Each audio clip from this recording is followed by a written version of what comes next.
Olá, seja bem-vinda, seja bem-vindo. Você está no nosso canal do YouTube, O Filho de Deus. Eu sou Márcio Cândido, escritor, autor do livro O Filho de Deus, Fazei tudo o que ele vos disser, publicado pela Viseu Editora.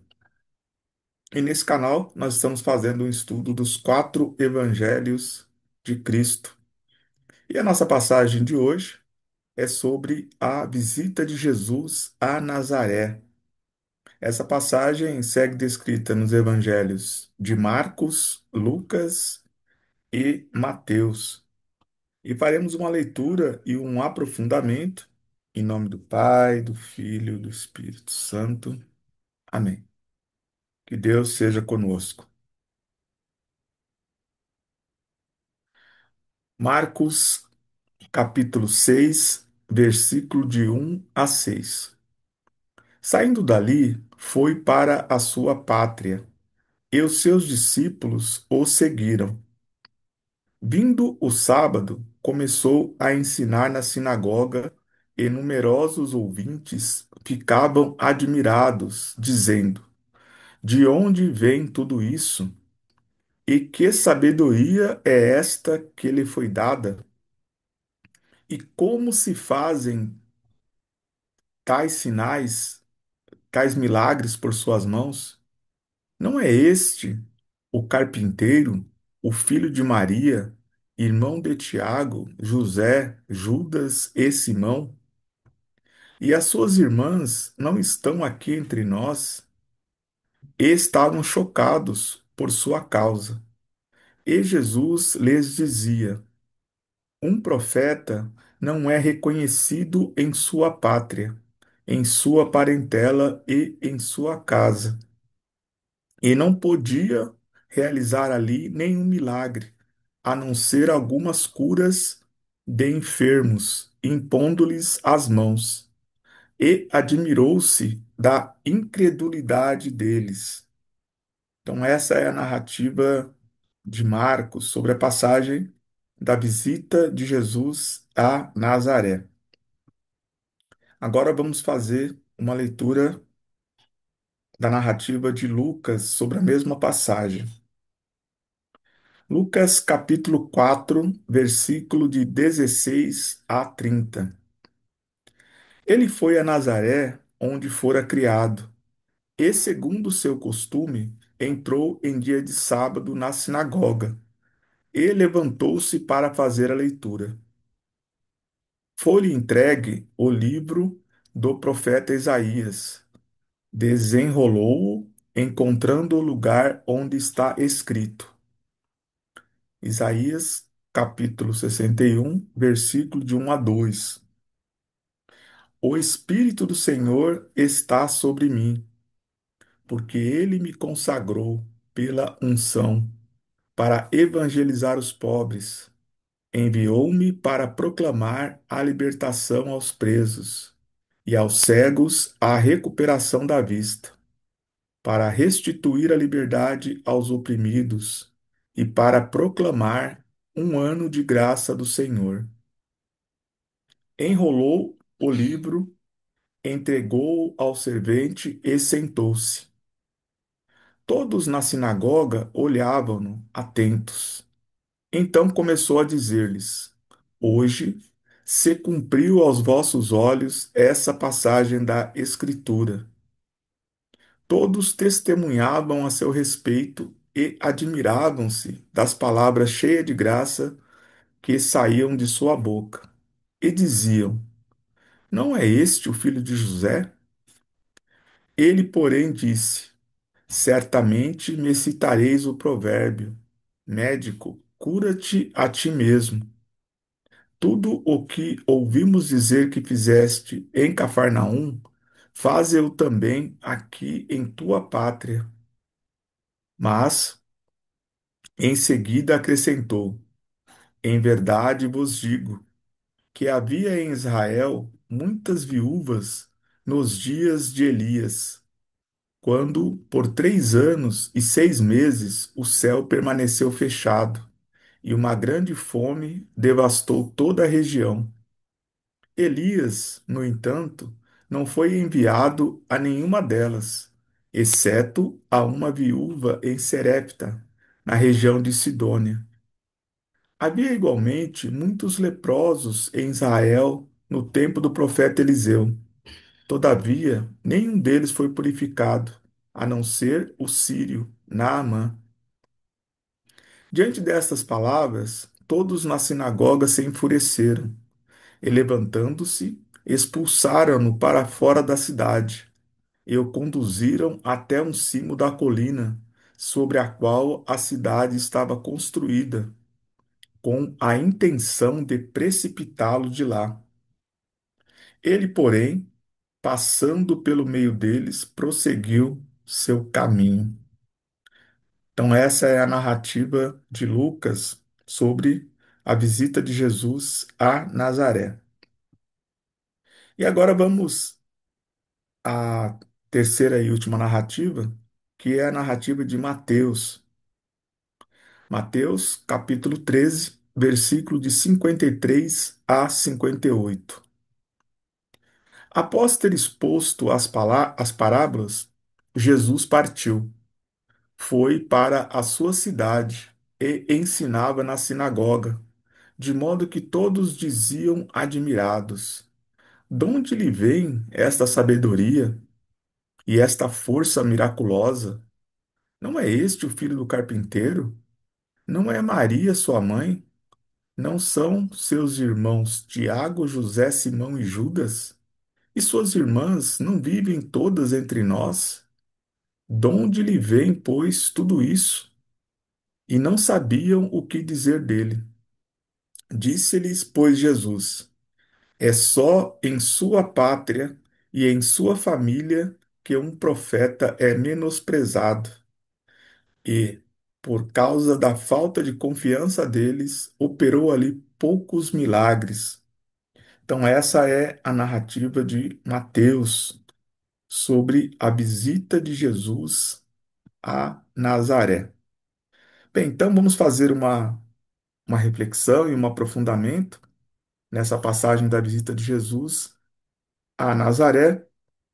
Mas antes, quero te pedir, se você ainda não está inscrito no nosso canal, faz aqui a sua inscrição para que você não perca nenhuma de nossas atualizações. Se faz sentido, compartilha para que mais um irmão ou irmã possa também fazer parte desse estudo. Deixa aqui o seu comentário sobre a sua opinião sobre a visita de Jesus a Nazaré.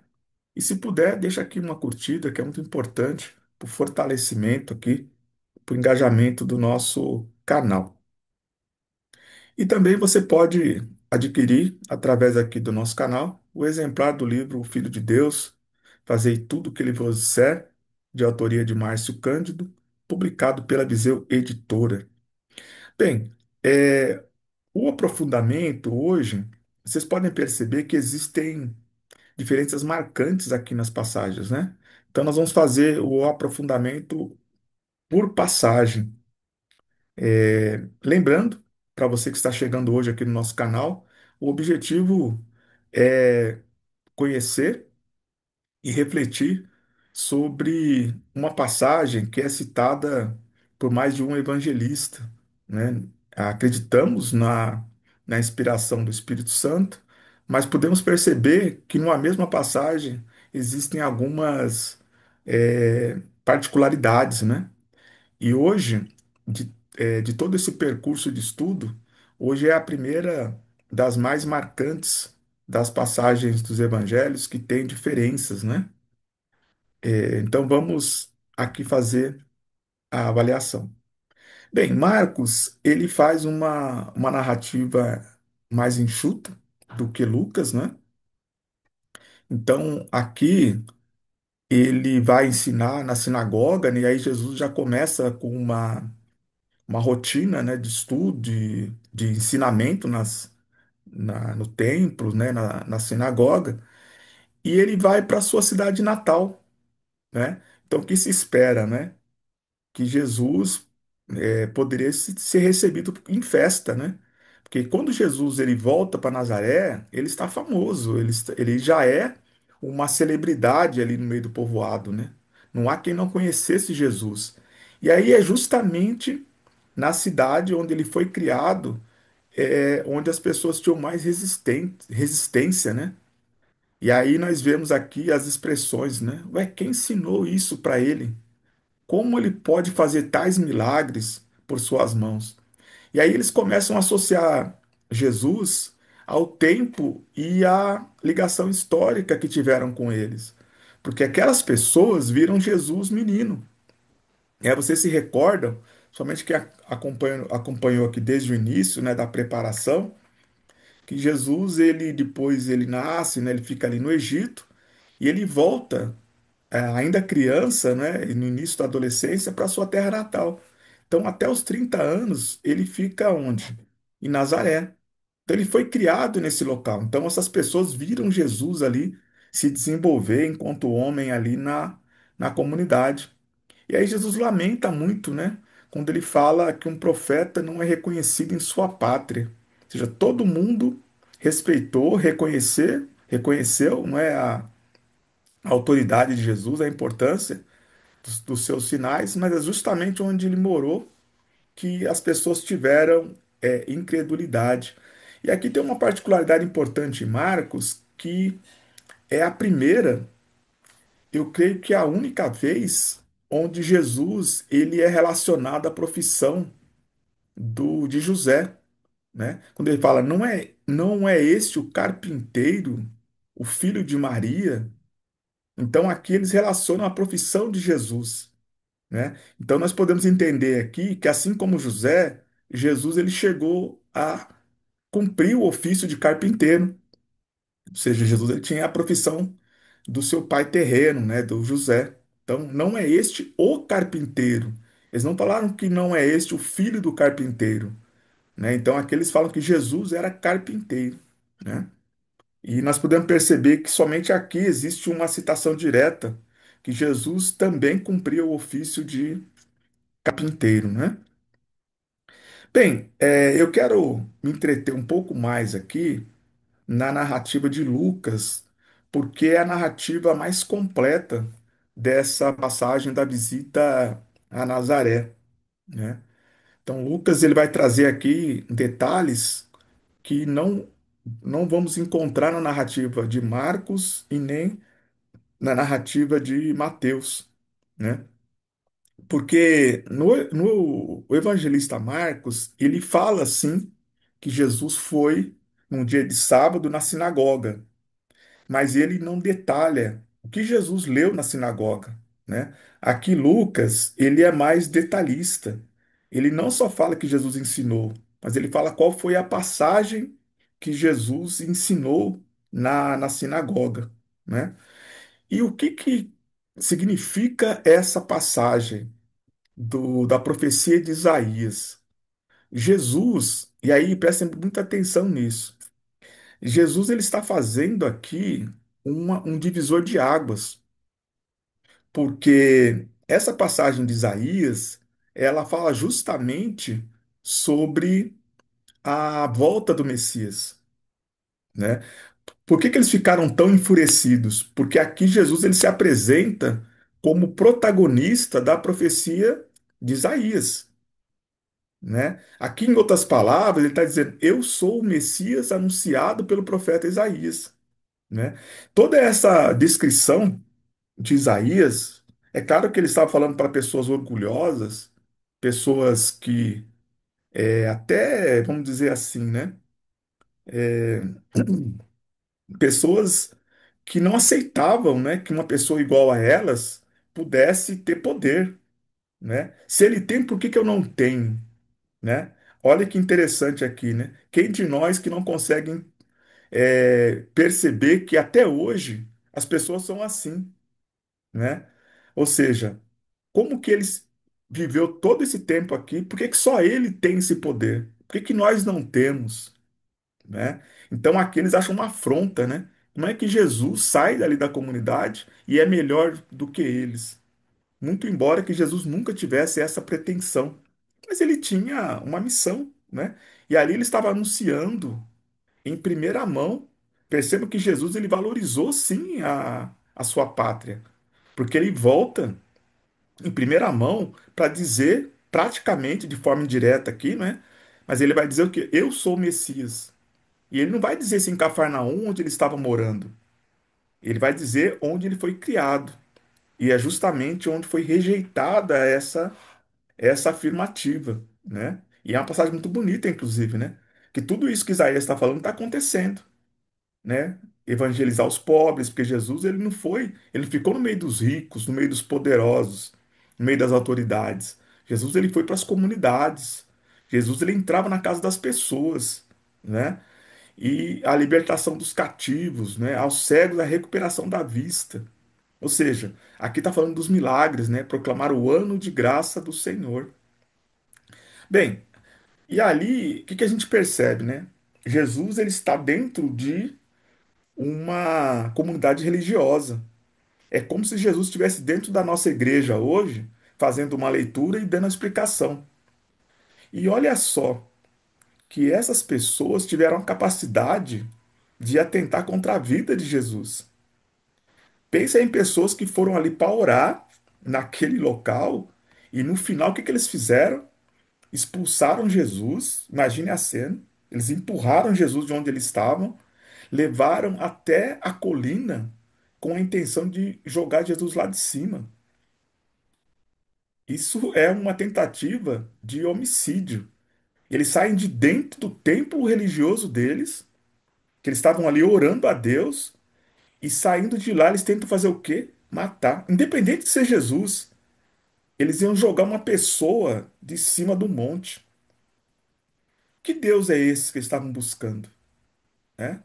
Quanta perversidade dentro de pessoas que estavam ali orando, mas que tiveram a capacidade de empurrar Jesus para matá-lo.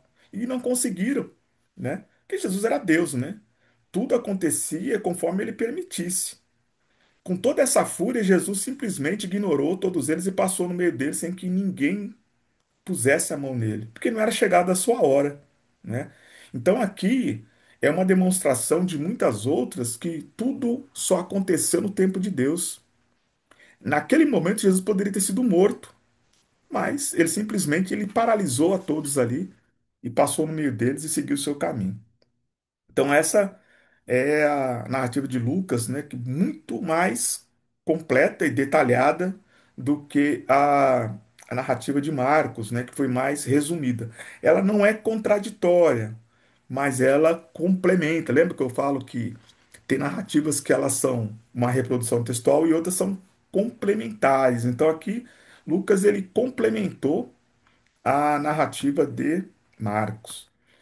Bem, agora nós vamos falar da narrativa de um aprofundamento, né? Narrativa de Mateus. Mateus ele é mais enxuto aqui nas suas colocações, né? Ele não acrescenta elementos novos para além daquilo que Marcos e Lucas cita, mas aquele muda, né? Em vez de chamar Jesus de carpinteiro, fala, não é este o filho do carpinteiro, e Marcos já fala, não é este o carpinteiro, filho de Maria, né? Então aqui tem uma modificação, mas de modo geral não tem ali um acréscimo, né, de situações que não tenham sido narradas por Marcos ou por Lucas, né? Então o que nós podemos trazer aqui para a nossa realidade é que algumas coisas simplesmente não mudam, né? Mesmo no tempo de Jesus, tinha essa descrença, né? Por que que ele pode e eu não posso, né? E aqui Jesus ele fala em Lucas, né? Que eu vou até aqui deixar aqui localizado para vocês acompanharem, que ele fala que num tempo de fome, onde todo mundo estava com fome, somente uma pessoa, né, uma viúva, Elias só foi até essa viúva, né? Assim como havia muitos leprosos em Israel, mas só um estrangeiro, né, o sírio Naamã, que foi curado, foi purificado pelo profeta Eliseu. Então, a gente percebe que a graça é para todos, mas precisa de merecimento, né? Lembra que nós falamos, você não assistiu nosso vídeo anterior? Nosso vídeo nós falamos muito dessa questão da fé, né? Pela primeira vez Jesus ele exalta a fé na cura. Né? Ele não fala assim, fui eu que te curei. Ele fala, a tua fé te salvou. Porque se a pessoa não tivesse fé, não teria sido curado. Eu estou falando da passagem da cura da hemorroísa e da a ressurreição da filha do Jairo, né? Então, se você não assistiu, quero já te convidar para assistir nosso vídeo anterior. E aqui é justamente o contrário. Aqui é a falta de fé praticamente absoluta, justamente na comunidade onde Jesus foi criado. Então, sempre acredite no potencial das pessoas. Muitas vezes, uma pessoa da sua família, às vezes a pessoa mais desacreditada pode ser a pessoa que surpreende. E a pessoa em maior destaque pode ser aquela pessoa que, sabe aquela história da quem faz muito barulho? É uma pessoa barulhenta, mas que a gente muitas vezes vai muito pela aquilo que parece ser, né? As pessoas que falam com mais entonação, né? São mais, se apresentam melhor, muitas vezes são admiradas. E as pessoas mais simples, mas que têm potencial, não são percebidas. Então Jesus aqui ele nos dá uma sacudida também para olhar de forma menos preconceituosa, ou melhor, livre de preconceito, porque Jesus ele teve preconceito ali. Quem é este filho de carpinteiro? Esse menino corria aqui na rua aqui. Quem é ele para me ensinar a gente agora? Né? Principalmente os mais velhos, né, que viram Jesus crescer, de repente vê aquele menino, já um homem, ensinando a todos, curando. Só que ele não faz as curas da forma como ele faz em Cafarnaum. Aqui cita muito Cafarnaum porque Jesus, ele, quando ele muda de Nazaré, né, quem está acompanhando há mais tempo aqui lembra que ele vai se fixar em Cafarnaum. Então Jesus ele mora nesse momento em Cafarnaum e aí ele volta para visitar a sua terra natal. Amém? Então essa é a nossa passagem de hoje sobre a visita de Jesus a Nazaré. Então que a gente tenha aí mais fé na capacidade das pessoas, mais humildade, porque quando Deus fala pela boca de alguém, pare para ouvir, independente daquela pessoa não ter escolaridade, de ser uma pessoa de condição humilde, porque é Deus que muda, é Deus que promove, é Deus que cura, é Deus que transforma. Nós somos apenas ferramenta no cumprimento da palavra de Deus. Amém? Que esse seja o nosso foco, né? Não olhe para as pessoas, mas a capacidade, né? Aquilo que Deus concedeu para que a pessoa seja. Amém? Então, muita luz na sua vida, muita força, muita paz, muita humildade, sinceridade e reconhecimento da grandeza de Deus em sua vida. Amém? Forte abraço.